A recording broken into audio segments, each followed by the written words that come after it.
নমস্কাৰ। যদি কাৰোবাৰ কুণ্ডলীত ৰাহু আৰু কেতুৰ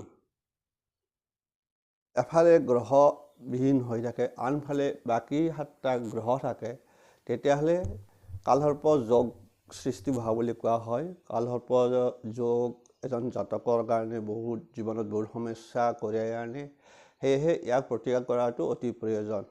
গতিকে কালসৰ্প যোগ যদি হয়, সেই জাতকবিলাকে বা জাতিকাই আপোনাৰ শিৱৰ পঞ্চাক্ষৰ মন্ত্ৰটো 108 বাৰ জপ কৰিব লাগে প্ৰত্যেক দিনে।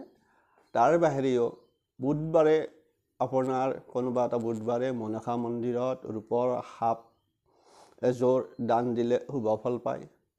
তাৰ বাহিৰেও নাগ পঞ্চমীত, শাওণ মাহৰ নাগ পঞ্চমীত যদি পূজা এভাগ আগবঢ়ায় তেতিয়াও শুভ ফল পায়। গতিকে সেইটো কাম কৰিব, শুভ ফল